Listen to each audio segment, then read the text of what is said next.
I'll get started here.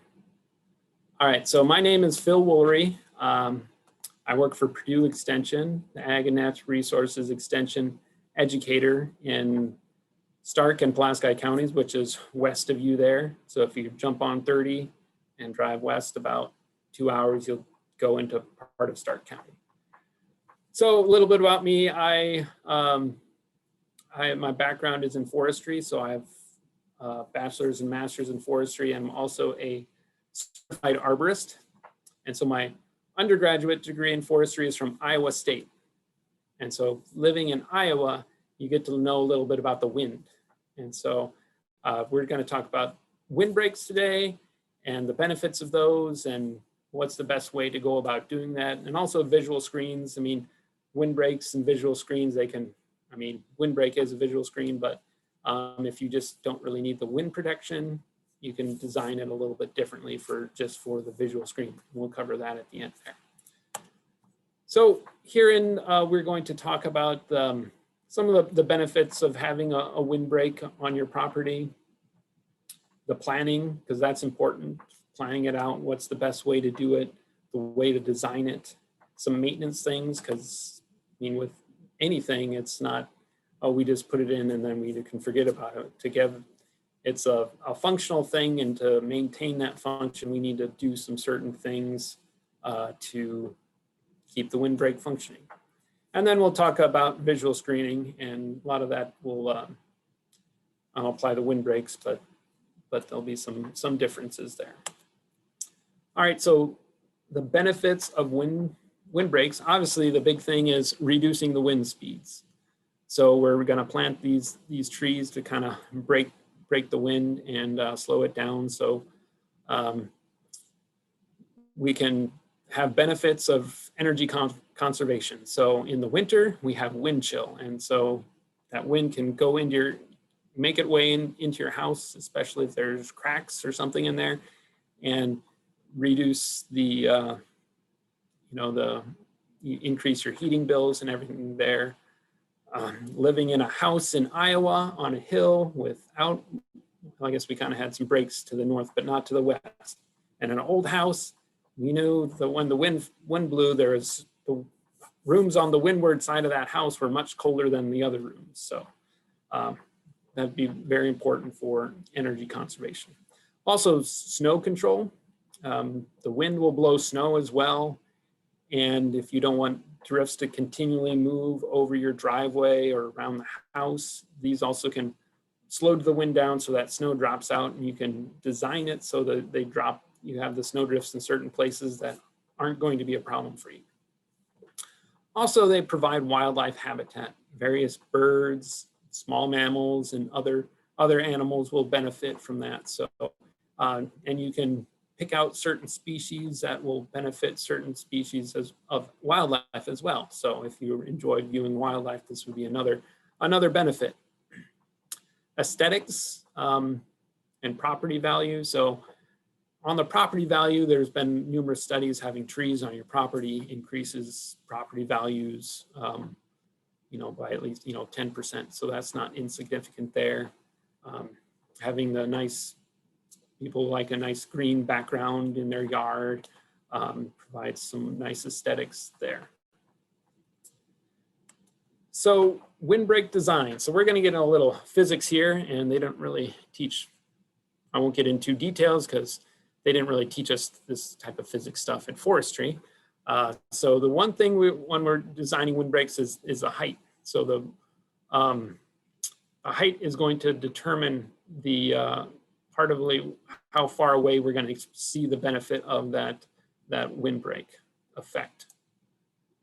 So let me get this out here. So here's our windbreak, and the wind's blowing over here. So one thing you probably don't think about is on the windward direction, you're actually going to see some reductions in wind speed here right in front. And so that wind is going to get pushed over top of there. And then as you get farther away, you get less and less protection from that. So it gradually diminishes as you move away from the windbreak. And with windbreaks, they're trees, they're living organisms, and it's going to take a while for them to grow. And so as the time goes on, as years pass, your kind of windbreak effectiveness can increase as those tree grows.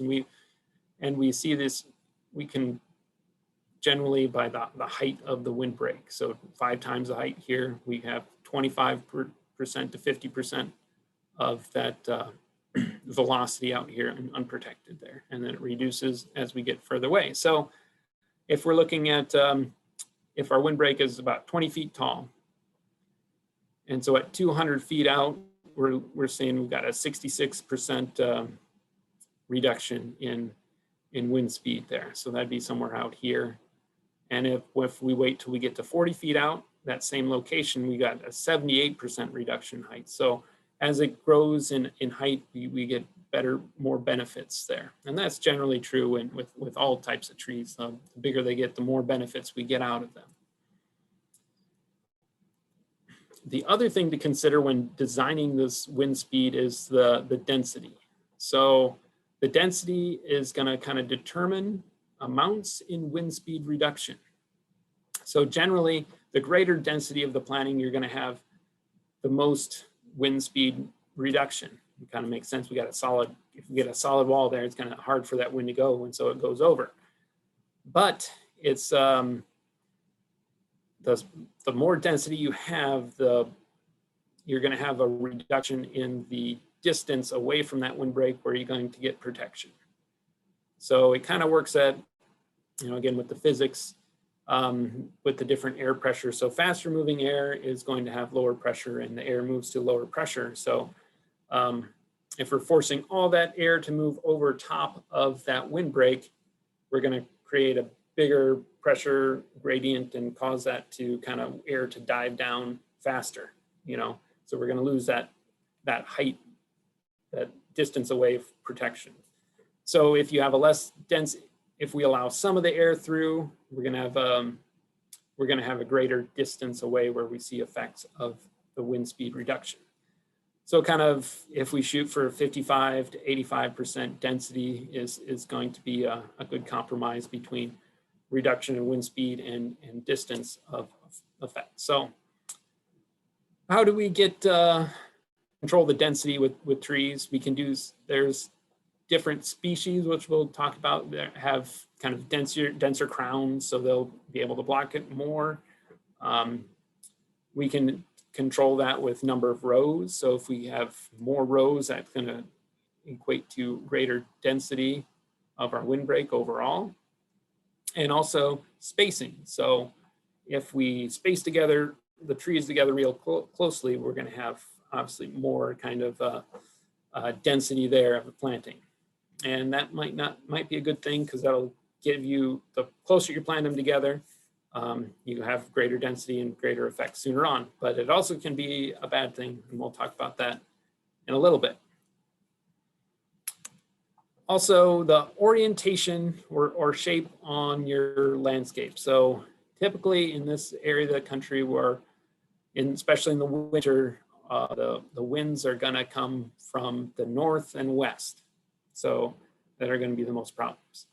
Sometimes in the summer we'll get more southerly winds, and you might not want to block those, because it's nice to have a nice breeze moving through your property in the summer. So if we just cover our northern side here, if we see here, where our protection zone is going to be like this, because eventually those winds will curl around the side there. And that's if we have wind straight from the north. If we have like northwest, it's going to creep around more like this too. So the most effective is have these two directions. So if we have the north side and the west side, that's going to give us the most protection. Or if we do like a diagonal line here on the northwest. Also, with the cross-sectional shape. So if we're looking at the cross-section of the windbreak, so from the wind coming this way, and we have our trees here, if we do a gradual increase in height, we're going to have greater wind protection. So if we just have trees here like this, tall trees, it's going to not have as much protection. That wind's going to want to kind of dive over more. But if we have some shrubs here and it kind of gradually ramps up that air, and so it won't come down as much. Some difference in physics there that I'm probably not explaining well. So narrow windbreaks that are densely planted can provide the same protection as ones that are wider windbreaks, but if you just do like a one tree line windbreak there, if you have a single tree depth there, that can greatly lower the effectiveness of that windbreak. So we get a gap in there, wind can actually get kind of funneled through there, and you'll have, get more drifting snow through that little hole there and more wind coming through. Whereas if you have a couple lines like we see in this picture here, if we lose one of these trees here, we still have kind of other lines there. So the spacing, that's going to be important for your windbreak. The closer you space those trees together, it's going to mean you're going to get wind protection much sooner. But as those trees grow, they're going to grow closer and closer together, and they're eventually going to crowd each other out. So, and then you're going to end up with trees dying prematurely, reducing effectiveness of that windbreak. So there's a couple things we do, I'll talk about there, called cutting down trees. So in this design here, they have shrubs. And so shrubs in the windbreak can help start, I mentioned that ramping up of the wind over these other ones here. Most of these shrubs are kind of deciduous shrubs, and they won't provide a whole lot of protection in the winter, but they do provide other benefits. A lot of these are very beneficial for wildlife, and we'll talk about some of those in a little bit when we talk about the species. You can also incorporate deciduous trees in that windbreak as well. They don't provide as much protection in the winter, but they're going to be faster growing, and they'll get taller faster than a lot of our evergreens. And there are a lot of the evergreens that we can use in there. And we'll talk about the with the spacing. Generally, between these rows, we want about 20 feet apart, especially with the trees, and that'll give enough space when we need to do maintenance and give them enough space to grow. So within the rows, depending on species and other factors, 8 to 20 feet apart within the rows, and that's going to be kind of decided on species and your desire, how you're going to manage it too. All right, so for shrubs, I think with shrubs and a lot of trees, if it's best if, especially like we saw on this last slide here, they used a variety of different things.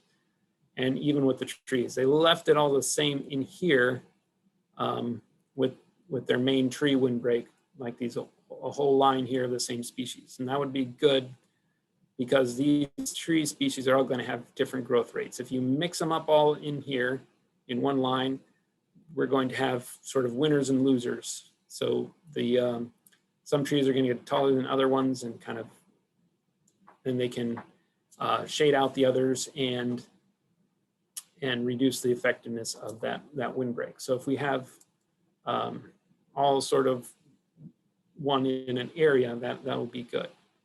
But you might want to have different ones, so then we have different species in different areas here, and that might be beneficial. So if something happens, so for instance, if we get some disease that takes out pines in there, if we planted it all to white pine, we might lose all of them. But if we just lose part, that'll be not as big as hit on our windbreak. All right, so back to species. Using a variety of species is important. There's lots of native ones and a few non-native ones that can be used in the shrub rows. And you also want to make sure that the species are adapted to your site. So that goes for anything. If you plant something that's not going to grow well in your site, you're kind of throwing money away. It might survive for a couple years, grow poorly, and eventually die. So making sure everything is well adapted is important. So some shrubs that can work are dogwoods. So everyone's kind of familiar with the flowering dogwood, which is more of a small tree. And these are in the same family. And they don't have as, technically they have kind of this very similar flowers, but it looks different. On the flowering dogwood, there's those big white petals you see on there. Those technically are not petals. They're kind of bracts that more similar to leaves. And if you look at the center of the flowering dogwood, it's a cluster of small flowers in the middle there, and they're tiny little things. And so that's just your botanical tidbit for today. But so these, if you look at those small flowers in the center of the flowering dogwood, these guys have very similar flowers, clusters of them. So the gray dogwood, it's a native one. They have small white flowers, and here's a picture of them there, and they'll develop into small white berries. And I messed that up. And sorry about that. But they've got the, and then in the fall, all dogwoods have this kind of nice maroon color there. So very attractive in the fall. Hold on, I thought I checked all this. Let me change this. Or not, I don't know, I'll just go on. Sorry. So it's not like that anymore.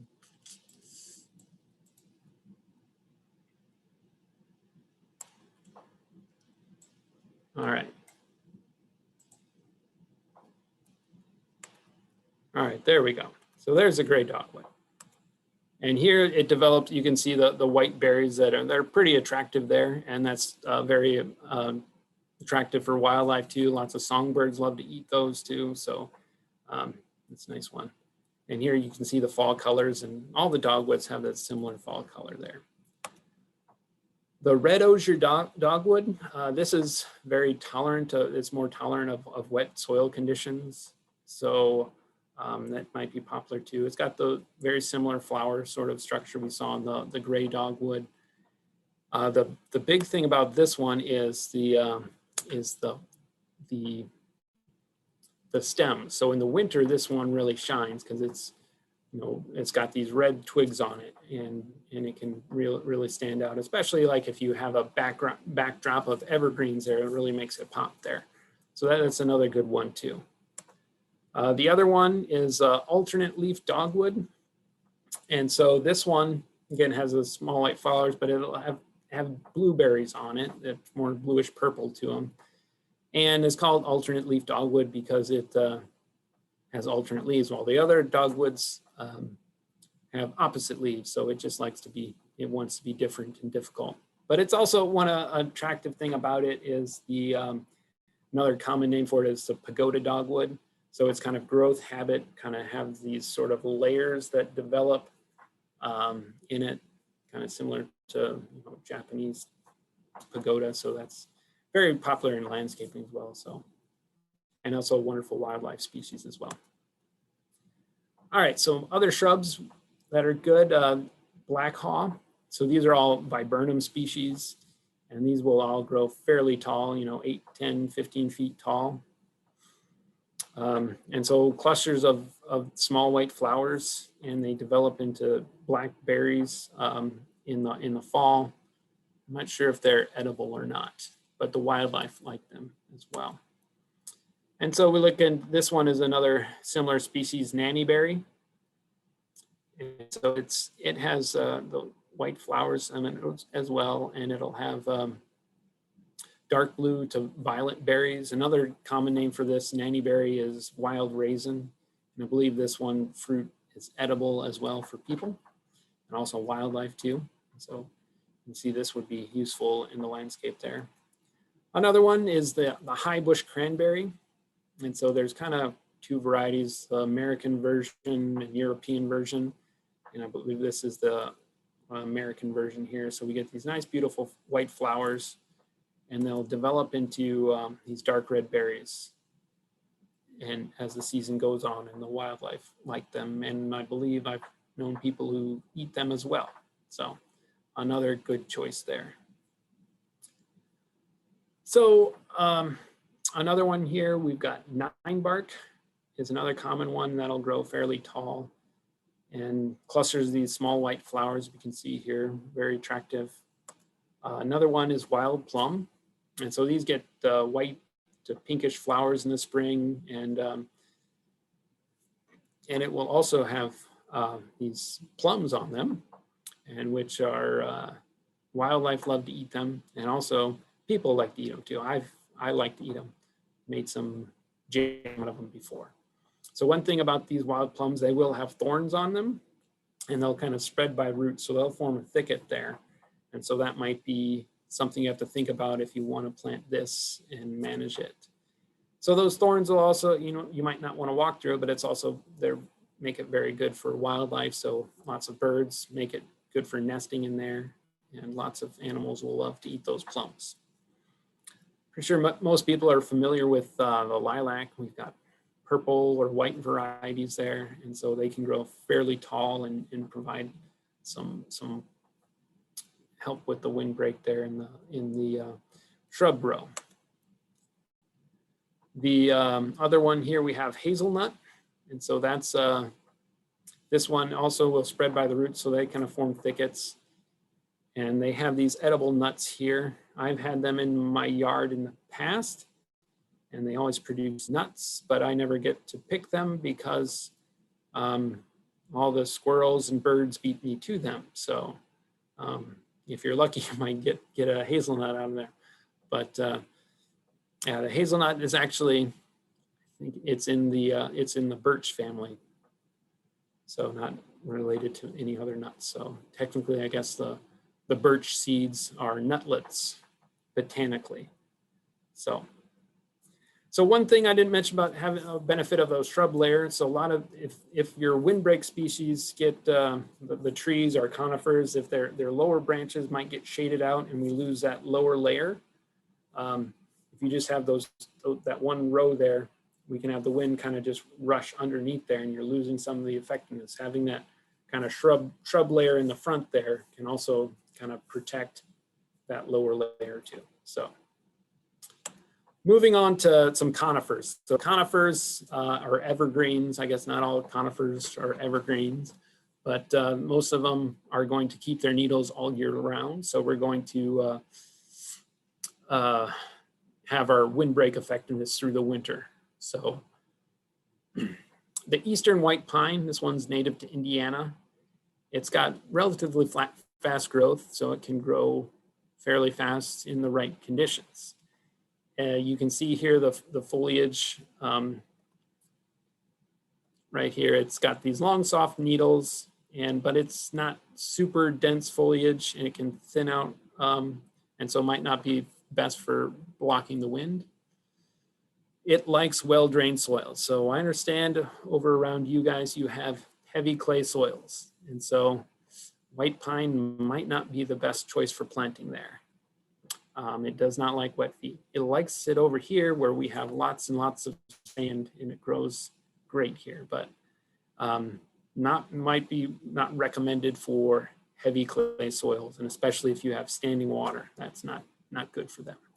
So we see a lot of times in those clay soils where people plant these white pines, for landscaping value even, and they'll grow for a while, and they can struggle, and they won't kind of reach their full potential, and they'll die early. So might be one to stay away from if you don't have the right soil conditions.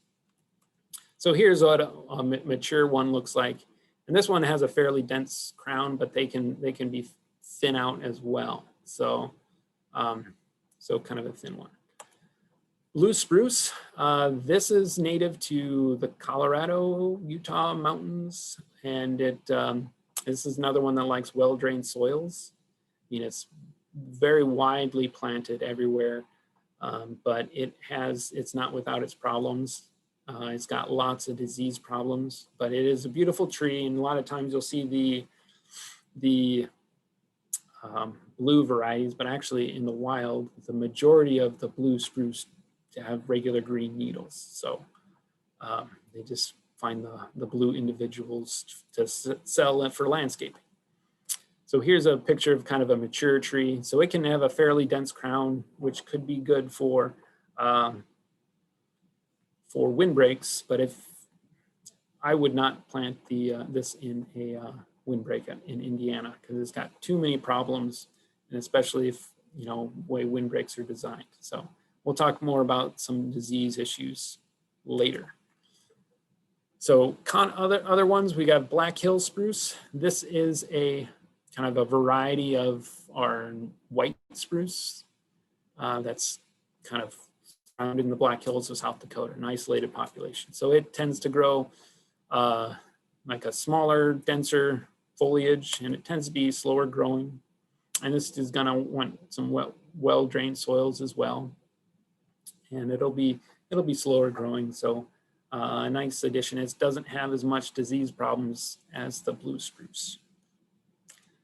Our next one is the Norway spruce. And this one is native to Europe and Asia. It's got a very wide range through there. It's got a very good growth rate, so it'll grow faster than blue spruce or than Black Hill spruce. It's a lot more disease resistant to some of those diseases. I mean, it can get them, but it's not going to kill them usually. And this has a better tolerance of wet soils, so you can plant it on a wider variety of soils than the Black Hill spruce. And so here's a picture of a blue spruce there. Some of them can have a little less dense crown, a little more open, but they'll tend to have this kind of droopy foliage. So those branches come out, and we've got the main branches come out, and we see these little branches kind of droop down there. So that's kind of a good identifier for blue spruce, or not blue spruce, Norway spruce there. So that would probably be one of the better spruces for planting especially in clay soils. So Eastern red cedar, this is another native one to Indiana. It's found growing, I think, all over the state. It can develop pretty dense foliage, have a dense crown there.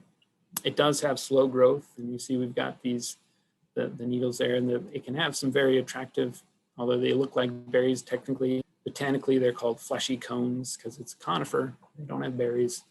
So we'll get these kind of purple berries on there. It can be pretty attractive. And the birds like to eat them too. In the winter, they can get a kind of reddish orange tint to them, and they kind of green up in the spring. So they can tolerate a wide variety of things, but they'll probably not saturated soil. So if you have standing water, they won't do well, but they can do very dry soils. They're going to be slower growing. So that's one thing there. Could be a good thing or a bad thing, depending on your design there. Another one, this one might be it's a good one. I think might be planted more in Indiana. This white fir, also known as concolor fir. The common name being because the scientific name is Abies concolor, and some people just call it concolor fir. I do, but another one is white fir, and this one is native to the mountains of California, New Mexico, and Arizona, that area there. And so it can get kind of it has these long needles, and they're flat, and it gets some bluish tint to them, and I think it's a really nice tree. Interesting thing about these, if you pick off the needles and crush them up, it smells like tangerine. So interesting smell to them. And they like moist, well-drained soils. I think here's a picture of a mature one. So you can see that kind of bluish thing. If you're just looking at it and like, oh, wow, that looks like a nice blue spruce there. But this is actually a concolor fir or white fir. And so I would say this would be a good kind of replacement for blue spruce in the landscape if you're having one that's dying. So another good one is northern white cedar, otherwise known as Arborvitae. This can tolerate wetter soils. It's not typically a very fast grower, so it's going to have a slower growth than some other trees. One nice thing about this is got lots of different cultivars. So those are where they identify individuals that have a different growth form or shape or color to them than typically we see. And so like this here, we have this kind of more columnar, and I put it behind the picture there. But anyway, back there, you'll get kind of more a rounded crown on a natural kind of field natural tree. But this we can have these columnar shapes. There's shrub forms that only grow so tall. There's tons and tons of different varieties, cultivars of the Arborvitae. We'll talk about some more. Another nice thing, it's got fairly good shade tolerance. So we're not going to get, when we have them growing closer together, get the shading, but we still need to give them their space. So, so this would be a good one if you got clay soils. It will. One bad thing about it, it might not be the best if you have lots of deer. The deer love to chew on this, especially in the winter. So I've seen some that they're kind of been turned into lollipops. So it's got this variety here that forms more columnar like this, and they chew off all the lower branches. And so you're left with kind of a rounded lollipop on top with the trunk there. So they can look a little funny there. All right, so broadleaf trees, I won't get into those because there's a wide variety of species you can use: oaks, maples, walnuts, whatever you want in there to add to your windbreak there. Just make sure it's adapted to your site and can grow well. All right, so on to maintenance. So we want to have establishment, so proper planting. I'll talk about a little bit more in depth about that. Watering.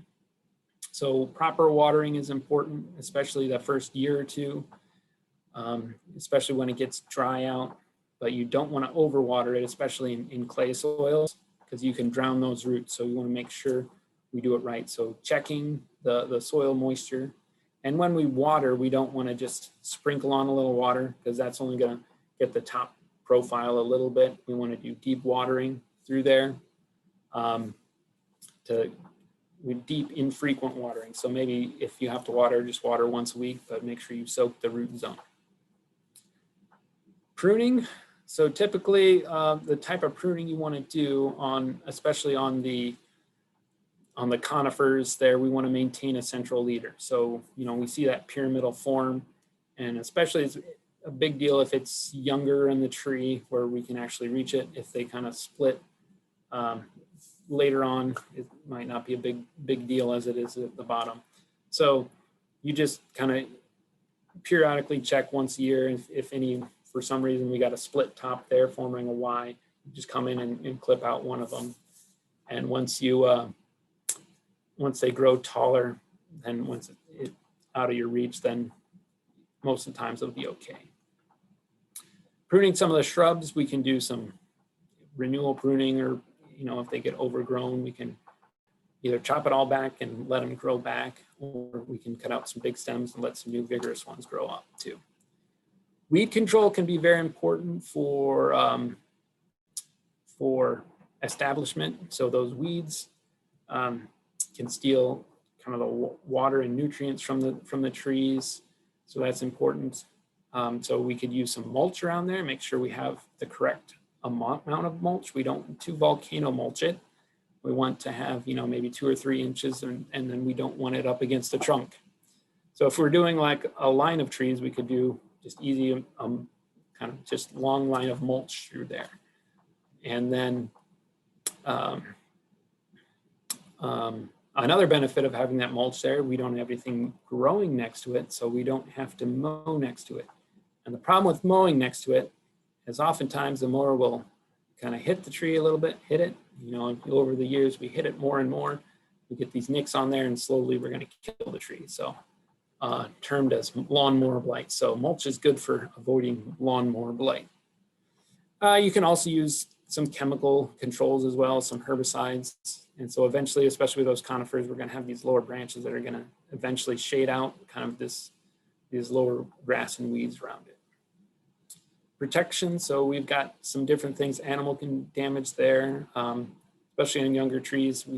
In shrubs, we could have rabbits and voles chewing on the bark. So we might have to wrap some of that bark if that's a problem. So back to proper planting. So we have different types of nursery stock available to use. So one type here is bare root trees, and these are grown in a nursery, and so they're grown in a field at kind of dense spacing, and they'll come through with a tractor and kind of lift them out of the soil, and we lose quite a bit of roots in here, and so it can put some stress on them. They're going to be the cheapest trees you can get, so they're the lowest cost, but they're going to have lower survivability. So, you know, with planting bare root trees, if we have like 90% survivability on them, that's really great. So be aware of that. We might plant them on a little denser spacing and take some out as they get bigger once we know they survive. So when you're planting these, it's good to, you want to make sure we're at the correct depth, because that's very important. So we don't want it too deep or too shallow with the roots coming out.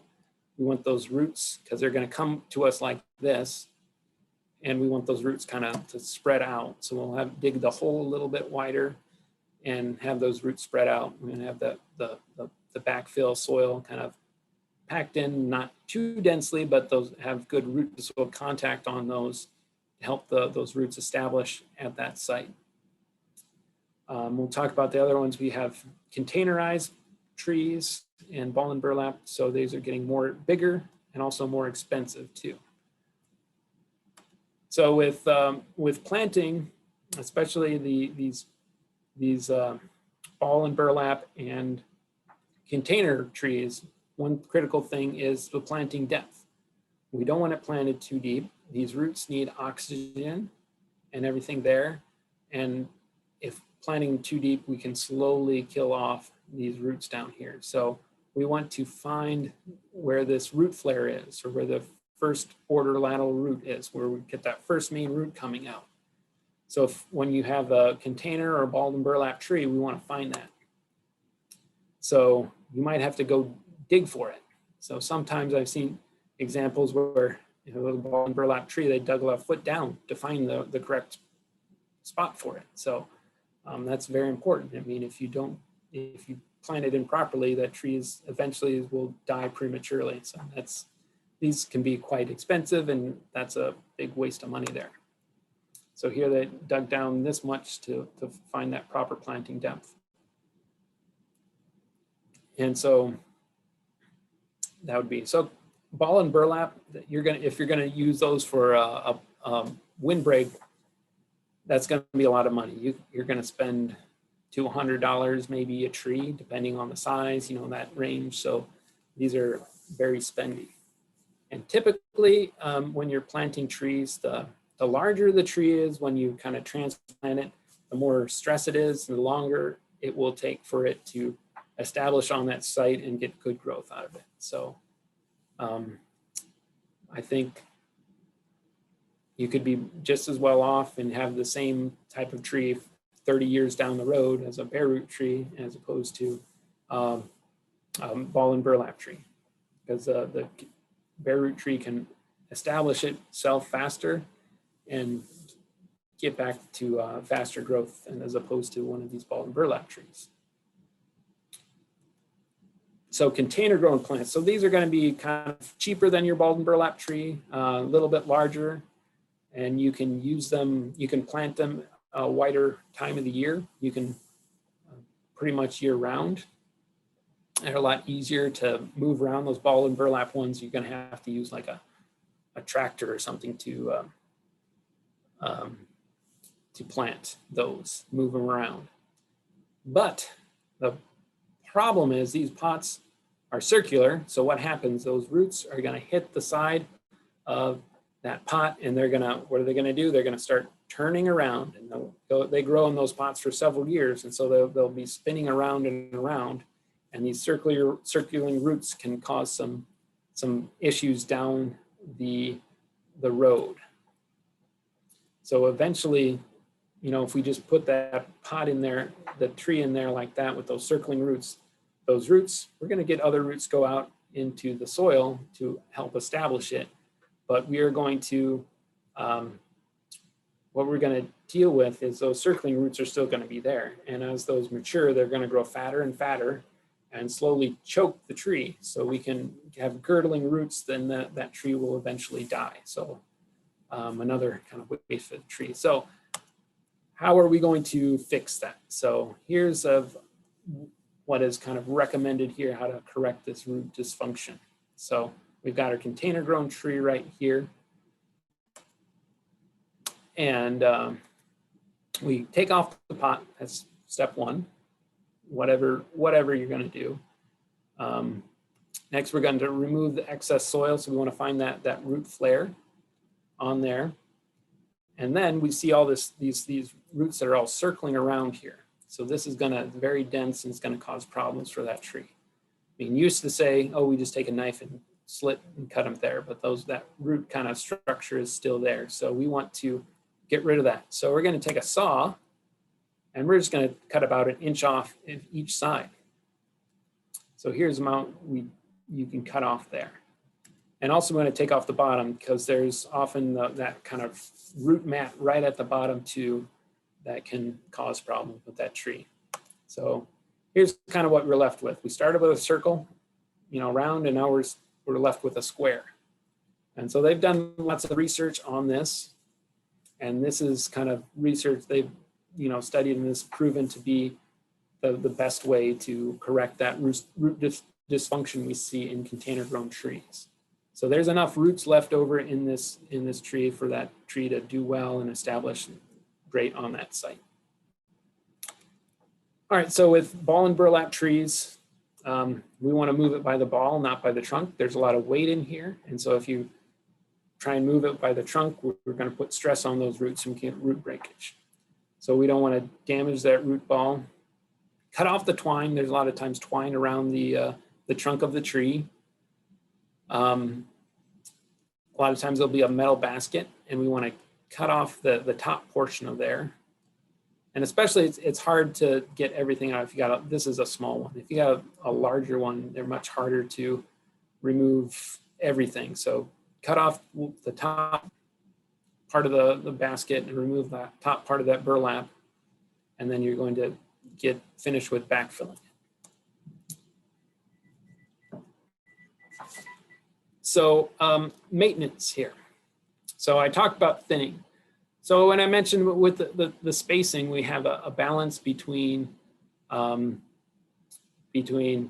know, early effectiveness. So we plant it closer, we get our windbreak effect better. But then as they grow together here, we're going to get the branches shading each other out. We're going to get eventually tree death here.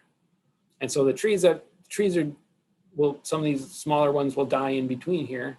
But then in that process, we're going to lose a lot of these conifer, the branches on the trees that do die. So another thing we can deal with is disease in here. So a lot of these conifers, like those blue spruce, we don't have a lot of wind movement here, and so they stay moist longer. And moisture is key for disease development. So, so that's why, you know, that blue spruce is horrible for that, but it can happen in a lot of different species. So here's a kind of a solution, what you can do if you have would do a multi-row windbreak. So maybe, you know, you could do 3 or you can even do 2. So we do that. And then as those crowns are starting to touch at the bottom, we can take out alternating ones. So if we just have these 2 rows here, we take out every other tree. But then in the next row, we kind of do the opposite one. So we still have a block here, here, and here, and we're not left with a gap. And eventually these trees are kind of grow more together there. So that'll get some more longevity out of the windbreak. And we won't have problems with some of those issues there. So diseases I mentioned there, we have less airflow in these areas, so we have more disease. So the blue spruce, the big one, is a Rhizosphaera needle cast. And that's a disease that infects those needles. And typically on a spruce tree, the needles can live 3 to 5 years, but when the disease causes them to lose it in 2 years. So you get a gradual thinning and eventual tree death there. And so that's not a good thing. And we're going, blue spruce, I just wouldn't plant it in Indiana unless it's like one of the dwarf ones where you can treat it and be out in the open. But definitely, for sure, not in a windbreak, because you're going to get conditions where it's going to have foster this disease development. You're going to lose those trees. I didn't mention Douglas fir. I wouldn't plant that in Indiana too. It's got Swiss needlecast disease that comes on, that can be real problem. So just don't plant those at all. All right, so on to visual screen. So a lot of times we don't need that, if we're not worried about blocking the wind, we don't need that kind of extra height to do there. So we just need to block the sites, and we can also, it can reduce some pollution, some noise. A lot of times, out of sight, out of mind, you don't see it, you don't hear it as much, even though the noise is probably there. A lot of people advertise, oh, visual break will get fast growing trees. And you might not want to do that because typically with fast growing trees, what happens? They grow fast and they also die fast. So I want to hear people advertise like a hybrid poplar. You can grow 20 feet in 20 years, but then 30 years they're dead. So I would kind of stay away from that for a visual screen for longevity sake. So, and since we don't have to be that tall to block the winds, we could get away with just some shrubs. So we'll look at a lot of the things we talked about, a lot of what is are applicable to the other ones. So with Arborvitae or northern white cedar, like I mentioned there, columnar varieties are well, because they're not going to grow out as wide as like our kind of the wild type. And they've got shade tolerance so that they won't lose the lower branches as easily as some other species. And so they'll last as kind of a green wall, so to say, on your yard for a longer time. It has slow growth, but that can be a good thing. Just when you plant them, you need to plan for growth, because we don't want to plant from the nursery right when their branches are all touching, because you're going to run into plant problems. They're going to be too crowded and get diseases. If you have the space, do 2 rows. You can have them spaced out and still provide, early on visual blocking, alternating every other in 2 rows there. Some issues with this, though, we have bagworms is one insect that, it can attack a lot of species, but in my experience, it loves this Arborvitae. That's where I see it the most. And so with that, you just have to scout for it in June. Don't wait until August, because a lot of times when it's this stage, there's not much you can do for treatment except picking them off by hand, and the damage is already done. So getting it in June will be essential. So spruce, if you don't have as much space, I would do the Black Hill spruce. It's got a slower growth, can be more compact than, for instance, like a Norway spruce there. But still, the spacing is going to be an issue here. So right here, there in this picture, they're going to be running into issues just in a couple years on this one there. So another solution, if we back those out into kind of every other, so if we had more space width here to have 2 rows, that would be really good. So with shrubs, I think most of those shrubs that I mentioned earlier would work well for providing a visual screen. So some of these larger shrubs, the Arborvitae, some of those, you could call those some of those shrubs too. This is boxwood, and that's more of a hedge type thing where you're pruning like a hedge. If you're pruning something like a hedge, just make sure you're pruning the bottom needs to be wider than the top, else the bottom branches are going to get shaded out and you'll have an empty spot at the bottom. So red Ocean Dogwood is another excellent one. You have provide some of that. Doesn't provide much shelter in the winter, visual obstruction, but it's got that good visual interest in the winter. Another one, there's yew. This one is very well overgrown, but they can grow quite large, but you can prune them to keep them in line on there. So there's a lot of different things there, but different managements we can do to have them last longer in our landscape. All right, so now time for questions. I'll stop sharing.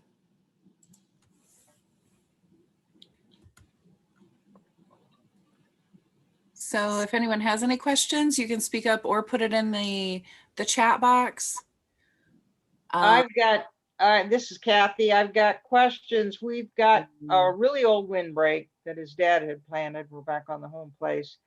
The one side, we've got tall pine trees, and we've lost several to the pine borer and the Zimmerman pine moth, and didn't know if there's a special way to get the roots from the dead trees out, and whether to plant new trees in line with the trees, or, you know, how to, you know, fix a windbreak with holes. And Well, to also kind have of, a big windbreak on the west that's cedar, and it's lost some, and it's next to the crop field, which is like 12 to 15 feet, which when it was planted years ago wasn't bad, but I'm wondering if the tilling of the soils getting the roots as the trees have gotten tall, and that's causing them to die off. yeah. So one thing you could do with kind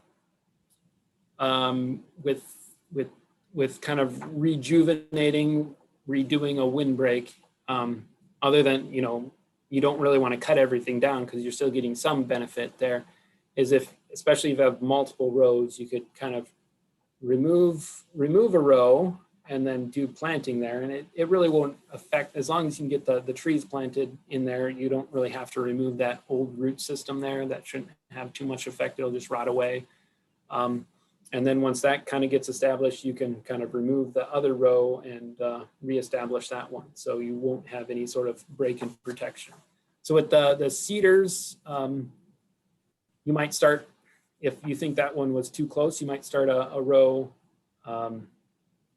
Further. And the problem we've got is that the houses are then, oh no, 40 feet. You know, how close to a house is too close?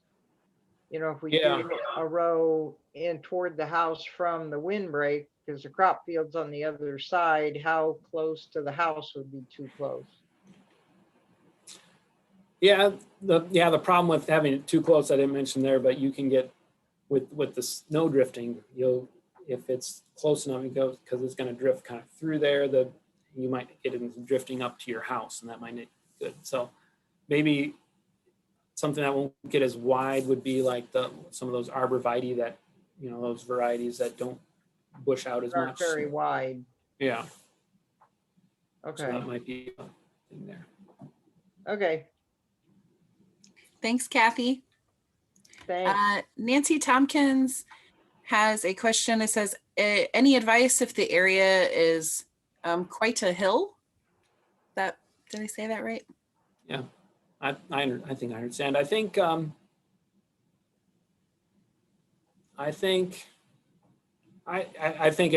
same still applies. I mean, it's still going to come up there, and so unless you're like, your house is right on if it's a narrow hilltop there, then you'd have to get taller trees to kind of protect that. But if you got a fairly broad hilltop there, then you're gonna the same principles will apply there. Did that answer your question, Nancy? I'm not seeing her. Karen Elmer says regarding you, in their experience, they don't like wet feet. Boxwoods don't like the cold wind. She has relatives on Hamilton Lake, and they have boxwoods that face the lake, and generally they get cold damage from the wind. Yeah, that's the problem with I guess any sort of evergreen. In the winter we can get some winter damage from the wind, and so it's basically they still have their leaves on there, but their roots aren't taking up any water to supply them there, and so that cold wind in the winter can dry out those leaves or even needles, because we can get winter damage on, you know, arborvitae as well. I guess one solution, and they'll look kind of, they don't look the best in winter. Like I've seen people wrap them up in burlap, and that'll kind of protect them there. Yeah. I had a couple questions myself. A lot of the trees that you were talking about were natives. Are arborvitae native? Do you look into native? Yeah, let me think. Yes, they are native to Indiana. I believe the native part. They come right around Lake Michigan there, I believe, if I remember correctly. But they're for sure native to North America. Okay. Do you have any suggestions in an urban setting, real shady area? Like, I don't know, I probably want at least 15 or 20 feet. I've got some real great neighbors. Well, I would do, let's see, I would think I would want to do some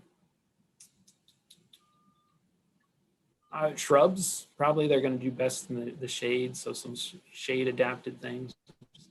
Yeah. Answering an email, so especially native things like spice bush, if you can find spice bush, that does well in the shade. Yeah. I mean, a lot of those deciduous shrubs aren't going to give you that as much visual screening in the winter, but maybe you're not outside as much in your yard in the winter, but you know, for sure in the summer, spice bush comes to mind. Maybe a black chokeberry, something along those lines, black or red chokeberry. That's a good idea too. Yeah. I do a lot of volunteer work for a nonprofit organization. We do a lot of tree planting along Maumee River and in around the ditches and stuff that lead to the Maumee. So we do plant a lot of, what was the first one that you said? Spice bush. Yeah, spice bush.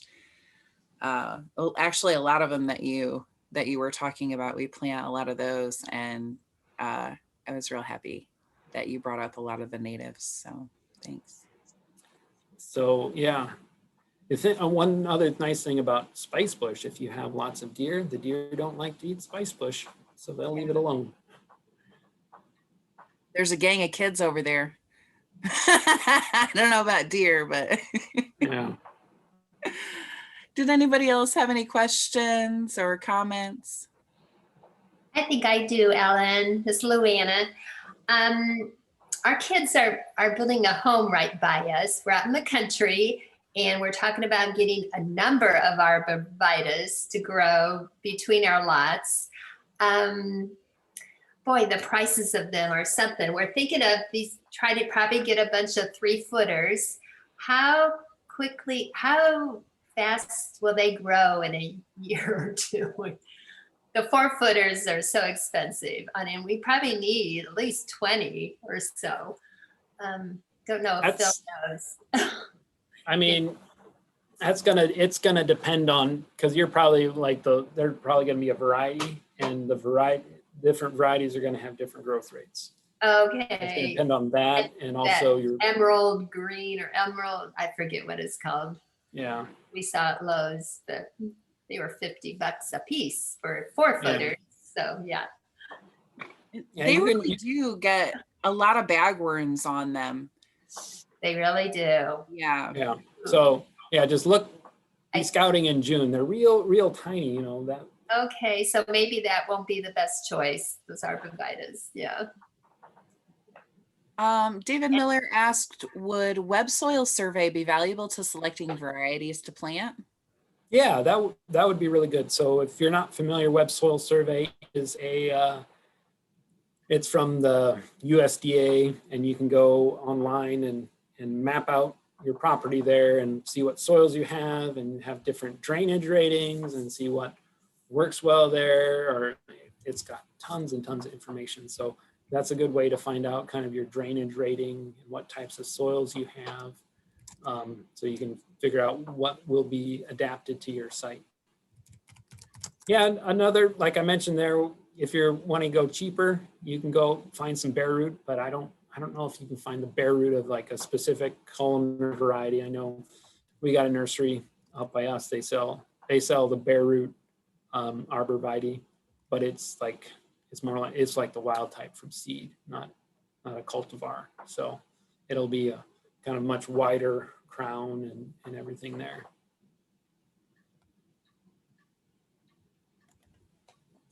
All right.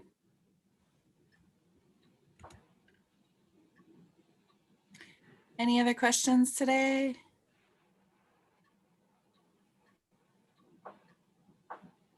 All right.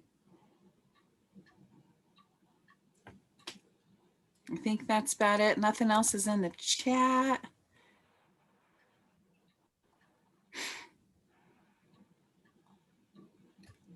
Yep. Thank you so much, Phil. That was a great presentation, very Mhm. informative.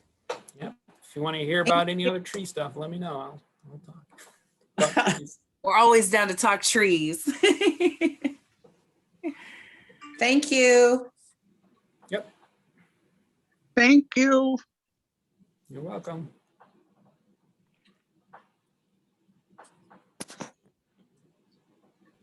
Bye, Vivian. Oh, look, now I can unmute. Bye, Phil. See you in your next presentation. Yep. there's Bye. so many people. There's so many people from my Master Gardener's class. That's awesome. All right. Have a good one, Phil. Thanks. Yep.